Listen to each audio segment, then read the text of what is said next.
Hey guys, welcome back.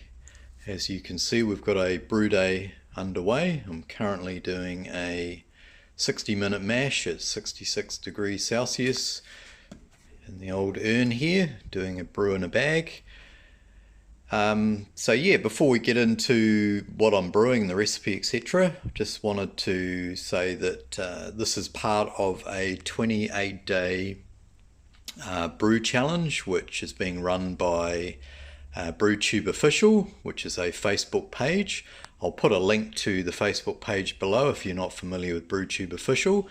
So basically what they've asked is for people to do a brew, or try and do a brew in the next 28 days and upload a video of it to the Facebook group.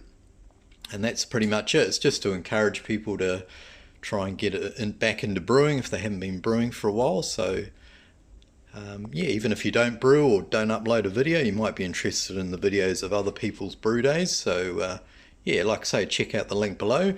So back to the beer itself. So like I say, we're doing the mash. It's my XPA recipe, which I've done quite a few times using the same grain bill. So 80% Gladfield's Light Lager malt and then 20% Gladfield's Wheat. Very, very simple grain bill. So what I do each time when I do the XPA is just swap out the hops. So I had a XPA recently that had a combo of Simcoe and Nelson Sauvin, which I really enjoyed. And I haven't brewed with either of these, but particularly Nelson Sauvin, haven't brewed with it for quite a while. So I thought we'd use them together. I'll put a photo of the beer that I tried recently that had them in. Yeah, so what we'll do is we'll come back when I do my hop additions, just to talk a little bit about how I'm going to use those hops. There's 150 grams there going into basically about a third batch size, or just over a third batch size. And we're going to be fermenting with the old trusty US-05. So yeah, we'll see you guys shortly once we get on to the next step. Okay, so the mash is finished and I've just pulled the grain bag out, sitting it in this colander here just to drain, and then we've rinsed the grains with some 77 degree Celsius water just to get my pre-boil volume. So while that grain's just draining, I'm just bringing the water up to the boil.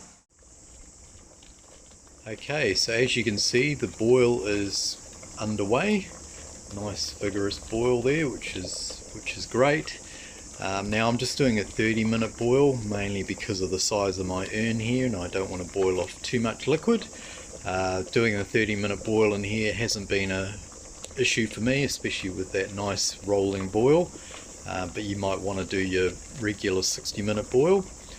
Now as far as the hops go, they're all going to be late additions, so we will be doing those at the end of the boil. So I'll come back and talk you through that.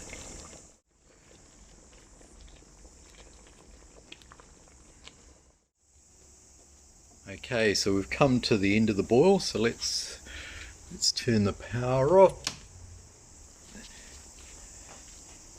So what I'm going to do now is add my first hop addition. So I'm just going to be using 25 grams of the Nelson.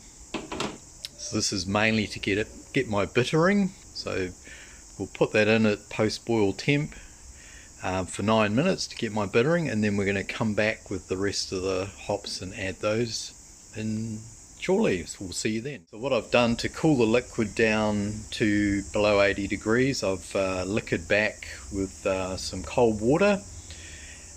Because I don't have a chiller I can add in the urn here. So what we're going to do now is we are going to add in the rest of the hops, and this is where things get a little bit different. I might have to put the phone down if I can't do this one-handed, but we'll see how we go. So yeah, add in the Simcoe and the Nelson without dropping the whole bag in. Be a disaster. And we are going to let that sit for a nice long hop stand of 30 minutes. So what I've done that's a little bit different is I'm going to actually leave out the dry hop. So I'm going to I've done that small 25 grams for bittering of the Nelson, and then the remainder of the hops, which is 125 grams. I am doing this big ass quantity hop stand. So we'll see how it goes. A little bit of an experiment leaving out the dry hop, but I've read some articles recently where people have done exactly the same, made an even bigger, used a larger quantity of hops for the hop stand and left the dry hop out, and they've had some good success with it. So I thought I'd give it a whirl. That's what I'm all about, a little bit of experimentation. So we will let this do its thing and we'll come back. So we've finished the 30-minute hop stand, and I'm just transferring now into the fermenter here, passing it through the hop spider, because there's 150 grams of hops debris that I don't want getting into the fermenter, so we'll filter that out. So we'll finish this off. We'll pitch the US-05, and then I'll do a bit of a wrap up at the end. Thought you might be interested, or some of you might be interested in how well the hop spider filters out all the hop debris. So yeah, there's probably equivalent of about half a litre of hop debris there that's been filtered out of the fermenter. So yeah, happy days. Okay, so brew day is done and dusted. I've pitched the US-05 yeast, and we'll let the XPA ferment at 18 degrees. But here's the hydro sample. So I took the sample prior to it passing through the hop spider, so we've got quite a bit of hop debris there, but it has settled out nicely to give you a much better idea of the sort of the nice straw colour of the wort there. So the gravity started at 1043, well that's the reading from the sample, 1043. So if we get down to 1010, which I normally get from US-05, that'll give me a nice 4.3% beer, which is sort of what I was sort of looking for. Yeah, let's do a bit of a taste of the sample.